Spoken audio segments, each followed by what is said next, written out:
Hello കൂട്ടുകാരെ, എന്തൊക്കെയുണ്ട് വിശേഷങ്ങൾ? എല്ലാവരും സുഖമായിട്ടിരിക്കുന്നോ? മാലയോഗം 37-ാം ഭാഗത്തിലേക്ക് സ്വാഗതം. അപ്പോൾ കല്യാണമൊക്കെ കഴിഞ്ഞു. കവിത അവിടെ സെറ്റിലായിക്കൊണ്ടിരിക്കുന്നു. അവിടെ അവൾക്ക് എന്തെങ്കിലും വിഷമങ്ങൾ ഉണ്ടാവുമോ എന്ന് ചോദിച്ചാൽ എനിക്ക് അറിഞ്ഞൂടാ. ഒന്നും ഉണ്ടാവില്ലേ എന്ന് പ്രാർത്ഥിക്കാം. എന്നാലും ഏറെക്കുറെ കവിത സെറ്റാണ്. നമുക്കിനി ഉണ്ണിമായുടെ കാര്യമേ കൂടുതൽ കോൺസെൻട്രേറ്റ് ചെയ്യാനുള്ളൂ കേട്ടോ. അപ്പോൾ വായിച്ചു തുടങ്ങാം. അവൻ്റെ കണ്ണുകളിലെ കുസൃതി നിറഞ്ഞ നോട്ടം അവൾ കണ്ടു. ഒരു ചെറു ചിരിയോടെ അവൻ ബെഡ്ഷീറ്റിൻ്റെ ഒരറ്റം പിടിച്ചു വലിക്കാൻ ശ്രമിച്ചു. അവൾ പെട്ടെന്ന് ബെഡ്ഷീറ്റിൽ കൂടുതൽ മുറുകെ പിടിച്ചു. ചെറിയമ്പ്യാരെ വിട്. ചെറിയമ്പ്യാരോ? ഭരതേട്ടാന്ന് വിളിക്കുക എൻ്റെ കവി. നീ ആള് കൊള്ളാലോ. അവൻ കപട ഗൗരവത്തോടെ അവളുടെ അരികിലേക്ക് നീങ്ങി.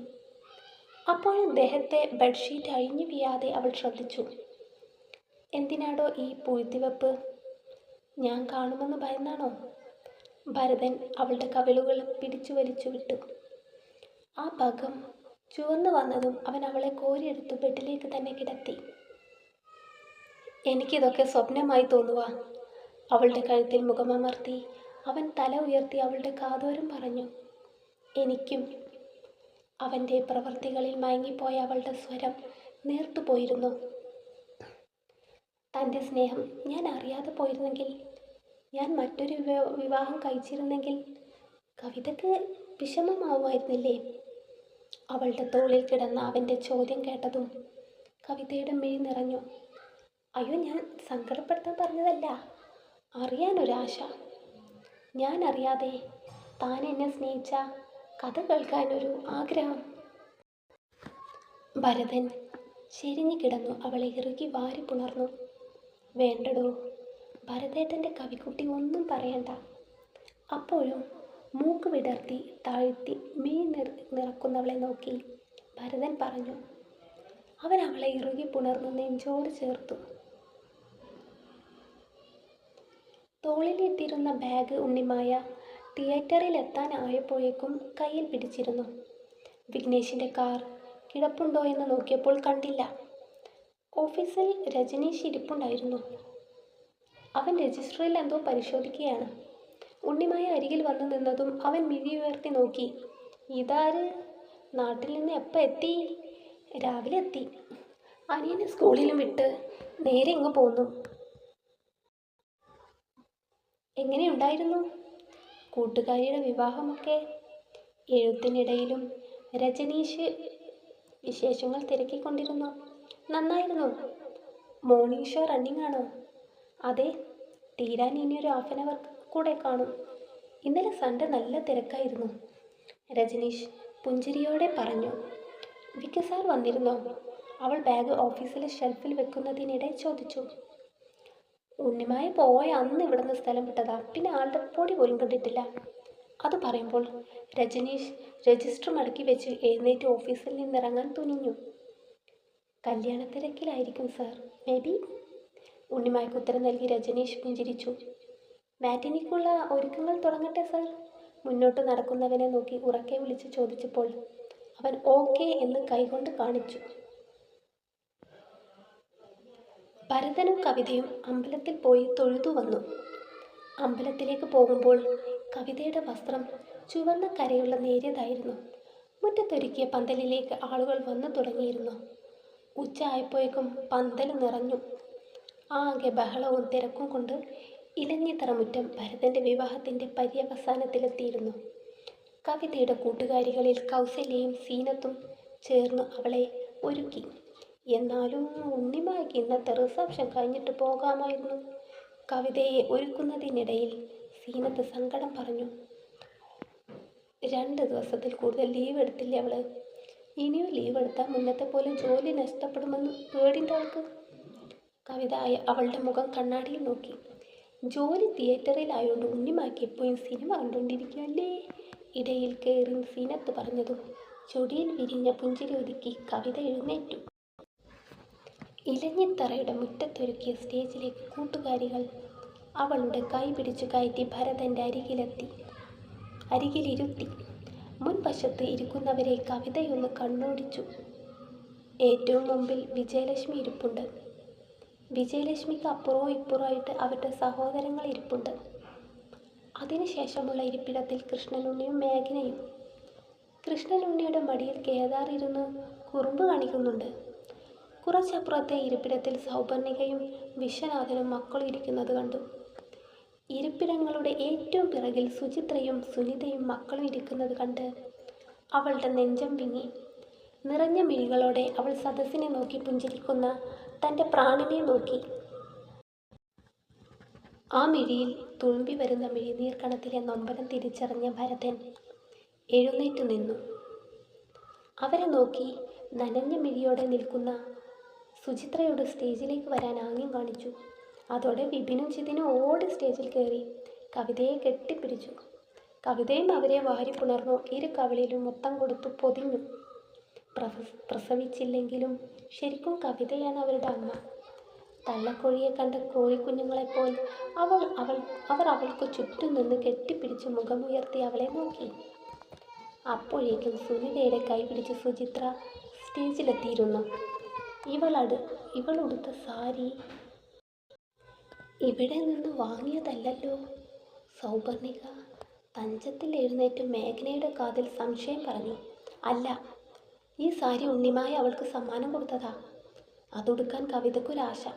മറുപടി നൽകിയതും മേഘന മുഖം തിരിച്ചു. ഓ, കാമുകനെ തിരിച്ചു കൊടുത്തതിൽ ഇവൾ കൂട്ടുകാരിയോട് കാണിക്കുന്ന നന്ദിയാകും. ആ പിഴച്ചവളെ മതിയെന്നും പറഞ്ഞ നിൽപ്പായിരുന്നല്ലോ ഭരതൻ. ഇനി വേറെ ഏതെങ്കിലും പിഴച്ചവളുടെ വാലിൽ തൂങ്ങും മുമ്പേ അവൻ ചൂണ്ടിക്കാണിച്ചവളെ ഞങ്ങൾ കെട്ടിക്കൊടുത്തു. നമ്മുടെ തറവാടിന് ചേരുന്ന എന്തെങ്കിലും ഒരു അന്തസ്സ് ഇവർക്കുണ്ട. എന്നിട്ട് അവൻ പിടിച്ച് സ്റ്റേജിൽ കയറ്റിയിരിക്കുന്നു. സ്റ്റേജിലേക്ക് നോക്കി സൗപർണിക മുറുമുറുത്തു. ഈ ഫോട്ടോ എടുപ്പ് കഴിഞ്ഞ് നമുക്ക് പാടത്ത് പോയി കുറച്ച് സ്റ്റിൽസും വീഡിയോസും എടുക്കാം. ഇലഞ്ഞിത്തറ കുടുംബം മുഴുവൻ ചേർന്നും ഉള്ള ഒരു ഫോട്ടോ എടുത്തതിന് ശേഷം ക്യാമറ പയ്യൻ ഭരതനോട് അനുവാദം ചോദിച്ചു. ഭക്ഷണം കഴിപ്പും കഴിഞ്ഞാണ് ക്യാമറ പയ്യൻ്റെ കൂടെ ഭരതനും കവിതയും പാടത്തേക്ക് ഇറങ്ങിയത്. ഒളിഞ്ഞും പാത്തും കവിത ഭരതനെ നോക്കിയിരുന്ന കുന്തിമണി ഗ്രാമത്തിൻ്റെ മർമ്മപ്രധാന സൗന്ദര്യങ്ങളിൽ ഒന്നായ നീണ്ടു നിവർന്നു കിടക്കുന്ന പച്ചവിരിച്ച പാടം. ക്യാമറ ചെറുക്കൻ പറയുന്നത് നിർദ്ദേശങ്ങൾക്കനുസരിച്ച് ഇരുവരും ചേർന്നും അകന്നൊന്നും ഫോട്ടോകൾ എടുത്തു. കൂട്ടത്തിൽ ഉണ്ണിമായ്ക്ക് ഫ്രെയിം ചെയ്ത് കൊടുക്കാനുള്ള ഫോട്ടോകളും എടുത്തു വെച്ചു. പാടത്തിൻ്റെ അങ്ങേ തലക്കലിലുള്ള തെങ്ങിൻ തോപ്പിൽ ഇവരുടെ ഫോട്ടോ എടുപ്പും പോസിങ്ങും കാണാനായി കാഴ്ചക്കാർ നിറഞ്ഞിരുന്നു. അധികവും കുളത്തിലെ അവളുടെ സഹകുളിക്കാരാണ്. സീനത്തും കൗസല്യയും പരസ്പരം എന്തൊക്കെയോ രഹസ്യം പറഞ്ഞു ചിരിക്കുന്നത് കണ്ടപ്പോൾ അവരെന്താകും പറഞ്ഞിട്ടുണ്ടാവുക എന്ന ശങ്കയിൽ കവിത അവരെ നോക്കി മുഖം വീർപ്പിച്ചു.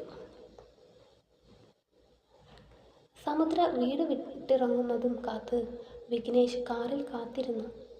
സമയം വൈകുന്തോറും അവനിൽ അമർഷമേറി. അവളുടെ ഉദ്ദേശം എന്താണെന്ന് ഒരു ഊഹം കിട്ടുന്നില്ല. മറ്റെന്തെങ്കിലും പദ്ധതി അവളുടെ മനസ്സിൽ മെനയുന്നുണ്ടോ? താനുമായിട്ട് ഒരുമിച്ചൊരു ജീവിതം തന്നേക്കാൾ ആഗ്രഹിച്ചത് അവളായിരുന്നു.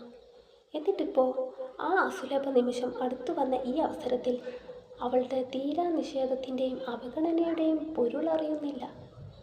അല്പനേരം കൂടെ കഴിഞ്ഞതും സമുദ്രയുടെ കാറ് ഗേറ്റ് കടന്നു പോകുന്നത് കണ്ട് വിഘ്നേഷ് കാർ സ്റ്റാർട്ട് ചെയ്തു പിറകെ വിട്ടു. അവൾ പോകുന്നത് പാസ്പോർട്ട് ഓഫീസിലേക്കാണെന്ന് മനസ്സിലായതും അവൻ കാറിൻ്റെ വേഗത പതുക്കെയാക്കി. കാർ ആ ഓഫീസിൻ്റെ കോമ്പൗണ്ടിലേക്ക് കയറിയതും വിഘ്നേഷ് അവൻ്റെ കാർ റോഡരികിൽ നിർത്തി. സമുദ്ര കാറിൽ നിന്നിറങ്ങിയതും വിഘ്നേഷ് അവളുടെ കൈത്തണ്ടയിൽ പിടുത്തമിട്ടിരുന്നു. അതോടെ കയ്യിലുണ്ടായിരുന്ന ഡോക്യുമെൻറ്റ്സ് അടങ്ങിയ ഫയൽ താഴെ വീണു. അവൻ അതൊന്നും ശ്രദ്ധിക്കാതെ അവളുടെ കയ്യും വലിച്ച് പാർക്കിംഗ് ഏരിയയിലെ ഒഴിഞ്ഞ മരച്ചുവട്ടിലേക്ക് പോയി. എൻ്റെ കയ്യിൽ നിന്ന് വിട് വിക്കി, അവൾ നിന്ന് കുതറി. ഇല്ല, എൻ്റെ ചോദ്യങ്ങൾക്ക് ഉത്തരം തരാതെ ഞാൻ ഈ കൈവിടുന്ന പ്രശ്നമില്ല. പറ, എന്താ നിൻ്റെ ഉദ്ദേശം? 5 വർഷത്തിലേറായി നമ്മൾ പ്രണയിക്കുന്നു.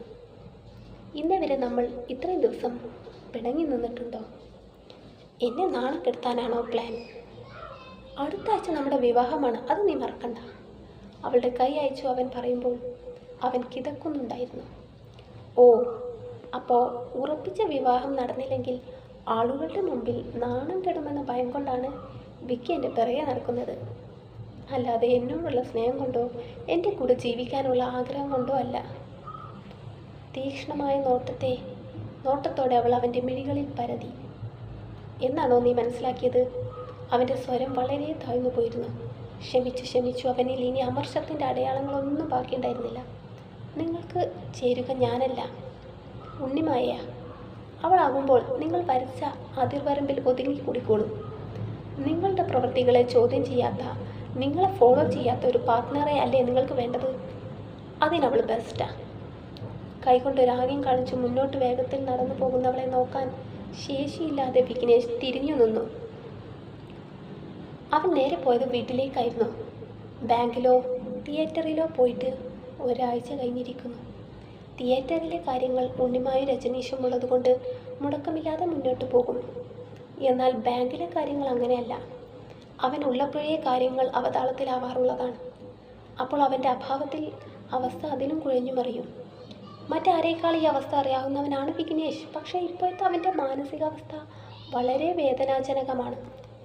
അവൻ്റെ നെറ്റിയിൽ തണുത്ത ഒരു സ്പർശം അറിഞ്ഞതും പതിയെ മിഴികൾ തുറന്നു. എന്തു പറ്റി എൻ്റെ കുട്ടിക്ക്? സുബ്ബലക്ഷ്മിയെ കണ്ടതും അവൻ എഴുന്നേറ്റിരുന്നു. ഈ കല്യാണം നടക്കുമെന്ന് തോന്നുന്നില്ല അമ്മ. അവൻ അവരെ നോക്കാതെ ജനലരികിലേക്ക് നടന്നു. നീ എന്നെ പൈത്യക്കാര മാതിരി പേസറേ. വിറക്കുന്ന കരങ്ങളോടെ അവർ അവനരികിലേക്ക് ചെന്നു. ഞാൻ പറഞ്ഞത് സത്യമാണമ്മ. ശിവാംഗിക്ക് എൻ്റെ കൂടെ ജീവിക്കാൻ താല്പര്യമില്ലെന്ന് പറഞ്ഞു. വിവാഹം നടക്കില്ല അമ്മേ. നിറഞ്ഞ മിഴികളോടെ അവൻ ഭിത്തിയിൽ തൂക്കി അച്ഛൻ്റെ ഫോട്ടോയിലേക്ക് നോക്കി. അതെന്താ അവൻ അങ്ങനെ പറഞ്ഞത്? സുബ്ബലക്ഷ്മിയുടെ ചോദ്യത്തിന് അവൻ അതുവരെ നടന്ന എല്ലാ സംഭവങ്ങളും വിവരിച്ചു കൊടുത്തു. എന്താ എൻ്റെ മോനെ, ആ കുട്ടിയോട് എന്തെങ്കിലും താല്പര്യമുണ്ടോ? എല്ലാം കേട്ട് കഴിഞ്ഞതും വിഘ്നേഷിൻ്റെ ബെഡിലേക്ക് ചാരിയിരുന്നു സുബ്ബലക്ഷ്മി തിരക്കി. ആ, ഇനി അമ്മ കൂടെ തുടങ്ങ്. ഒരു പെണ്ണിനെ മനസ്സോടെ സ്നേഹിച്ചു അവളെ വിവാഹം കഴിക്കാൻ തീയതിയും കുറിച്ച് വെച്ചിട്ട് ഞാൻ പിന്നെ വേറെ പെണ്ണിൻ്റെ കൂടെ പോകുമെന്നാണോ എൻ്റെ അമ്മ എന്നെ കൊണ്ട് മനസ്സിലാക്കി വെച്ചിരിക്കുന്നത്? ദേഷ്യം കൊണ്ട് അവൻ മുഷ്ടി ചുരുട്ടി മിഴികളും അതരങ്ങളും കൂർത്ത പോലെയായി. അല്ല, എൻ്റെ മോൻ ആരെയും ഇത്ര അകമഞ്ഞ് സഹായിച്ചതായിട്ട് അമ്മക്ക് தெரியாது. അതിനാൽ എന്താ ഞാൻ അപ്പടി കേട്ടെ. നീ മനസ്സ് വിഷമിക്കണ്ട, എല്ലാം നല്ലപടിയെ നടക്കും. അവൻ്റെ ചുമലിൽ മൃദുവായി സ്പർശിച്ച് സുബ്ബലക്ഷ്മി അവിടെ നിന്നും എഴുന്നേറ്റുപോയി. അകത്തെ ഹാളിൽ കാലം നീട്ടിയിരുന്നു നഖം വെട്ടുകയായിരുന്നു നിമിഷ. ശ്രീകരം. സന്ധ്യാസമയത്ത് അവളുടെ ഒരു നഖം വെട്ട്. ഉണ്ണിമായ അവളുടെ കയ്യിൽ നിന്നും നഖം വെട്ടി പിടിച്ചു വാങ്ങി ഭിത്തി അലമാരയിൽ കൊണ്ടുവച്ചു. ഇതാ, കഴിഞ്ഞ മാസം ഞാൻ നിന്റെ കയ്യിൽ നിന്നും വാങ്ങിയതാ. കുറച്ച് നോട്ടുകൾ ചുരുട്ടി ഉണ്ണിമായ നിമിഷക്ക് നേരം തെറ്റി. എടി, നിൻ്റെയിലുണ്ടെങ്കിൽ മതി കേട്ടോ, എനിക്കിപ്പോൾ തിരക്കൊന്നുമില്ല. നിമിഷ ആ പണം വാങ്ങാൻ മടിച്ചു കൊണ്ട് പറഞ്ഞു. അപ്പൂനുള്ള മരുന്ന് ഈ 2 ആഴ്ചക്കുണ്ട്. പിന്നെ ഈ വീടിൻ്റെ വാടകയുടെ പാതി ഓഹരി, അത് ആവുമ്പോഴേക്കും സാലറി എത്തും. ഓരോന്ന് വിരലിൽ കണക്ക് കൂട്ടി പറയുന്നവളെ നിമിഷ വിസ്മയത്തോടെ നോക്കിയിരുന്നു. അടുത്ത ഞായറാഴ്ചയാണ് വിക്കി സാറിൻ്റെ വെഡിങ്.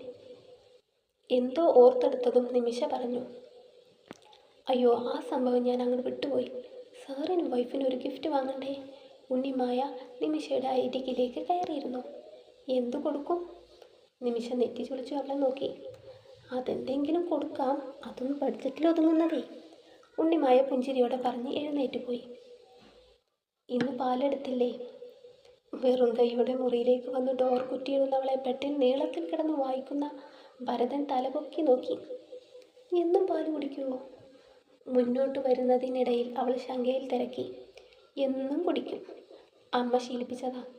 ഇളം പച്ചക്കറിയുള്ള തൂവെള്ള ചുരിദാർ ഇട്ടവളിൽ ഭരതൻ്റെ മിഴികൾ ഉടക്കി നിന്നു. എന്നോട് ആരും പറഞ്ഞില്ല, ചിലപ്പോൾ മറന്നു പോയതാകും. എങ്കിൽ ഞാൻ എടുത്തിട്ട് വരാം. ഇതും പറഞ്ഞ് തിരിഞ്ഞവളുടെ പിറകിലൂടെ വന്ന് ഭരതൻ ഇടുപ്പിൽ പിടുത്തമിട്ടു. പാൽപ്പായസമായി നീ ഉള്ളപ്പോൾ എനിക്ക് ഇന്നെന്തിന് പാല്? അവളുടെ കാതോരം പതിഞ്ഞ സ്വരത്തിൽ അവൻ പറഞ്ഞതും അവളുടെ ദേഹം ഇക്കിളിയായി. തുടരും. അപ്പം അങ്ങനെ ഇക്കിളിയാവട്ടെ. കവിത അപ്പോൾ ഓക്കെയാണല്ലേ? എനിക്ക് ആ സമുദ്രയോട് നല്ല ദേഷ്യമുണ്ട് കേട്ടോ. വല്ലാത്തൊരു അവഗണനയാണ് ആ പെണ്ണ് കാണിക്കുന്നത്. അവൾക്ക് എന്ത് ഈഗോ ആണെന്നറിയോ? എനിക്കിഷ്ടപ്പെട്ടില്ല. നിങ്ങൾക്ക് സൗപർണികയാണോ സമുദ്രയാണോ കുറച്ചും നല്ലതായിട്ട് തോന്നിയത്? അതാണ് നമ്മളെ നെഗറ്റീവ് ക്യാരക്ടേഴ്സ് കേട്ടോ. അപ്പോൾ ബാക്കി ഭാഗം നമുക്ക് നാളെ കാണാം. അയ്യോ, ഒരു കാര്യം കൂടി, നിങ്ങളെന്നെ സബ്സ്ക്രൈബ് ചെയ്യണം. ഇത് വായിക്കുന്ന മുത്തുമണികളെ, നിങ്ങൾ എൻ്റെ ചാനൽ സബ്സ്ക്രൈബ് ചെയ്യൂ. എന്തോരം കുറവാണ് എനിക്ക് സബ്സ്ക്രൈബേഴ്സ്. പ്ലീസ്, പാവല്ലേ ഞാൻ. നിങ്ങളെല്ലാവരും എൻ്റെ ചാനൽ സബ്സ്ക്രൈബ് ചെയ്യണം കേട്ടോ. അപ്പോൾ നാളെ വരാവേ. Thank you.